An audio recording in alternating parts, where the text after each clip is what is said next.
This is 3 rules of self-regulation with ADHD and why it is so hard. I'm Ivan. I am the parent coach. I help families raise kids with ADHD. And if what we talk about today resonates with you, or if you want to learn more, number one, click on my link in the bio and send me a message. Number two, share this video with others who could use it just like you. We're going to be talking about 3 of them. Number one is the 5-to-1 rule. And this has to do with positives and negatives in how you use language with your child.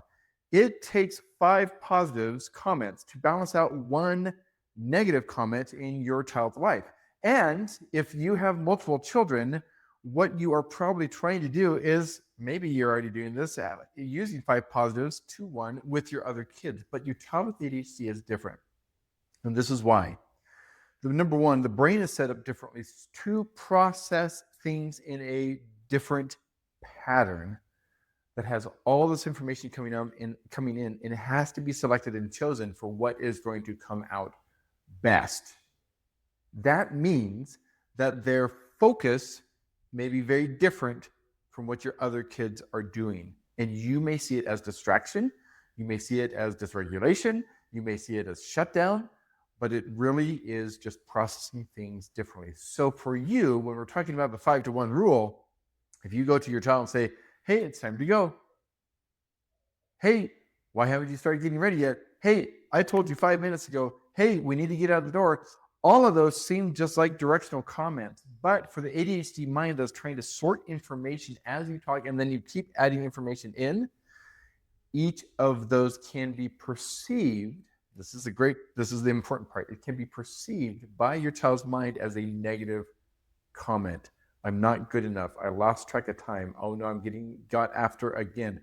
All of these things are going on inside your child's brain because of their rejection sensitivity dysphoria, the big emotions of how they take information in and then process it and use it. Now, what do I know about rejection sensitivity dysphoria? Well, remember that I have ADHD myself, and so I understand the large nature of these emotions and reactions to those emotions. So even when you think that you are just being neutral, your child with ADHD is perceiving them as negative comments, which means that your positives need to increase, and you should shift your parenting style so that the negatives decrease. The unintended negatives that your child is perceiving as negatives, and ramp up the positives.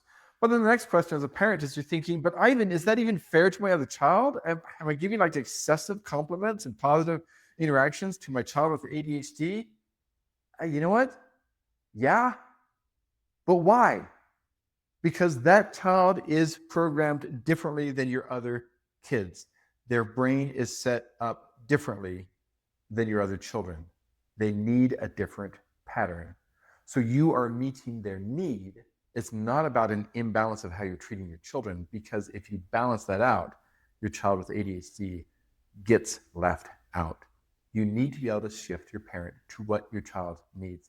And of course, if you have trouble doing that, if you don't know what to do, that's when a parent coach comes online. And that's when you click on the link in the bio and say, Ivan, let's just set up a free one-on-one meeting so I can talk about what's going on with my family. What are some steps I can do moving forward? Number 2 is talking about the overwhelm of the brain, all that information going in, and learning as a parent that you can wait. It does not need to happen right now. You tell your child something, they don't respond, so that you say it again, and then you say it again, and you say it again, and you're thinking to yourself, oh my goodness, he's not listening to me. Part of that is because your child is still trying to process what you say.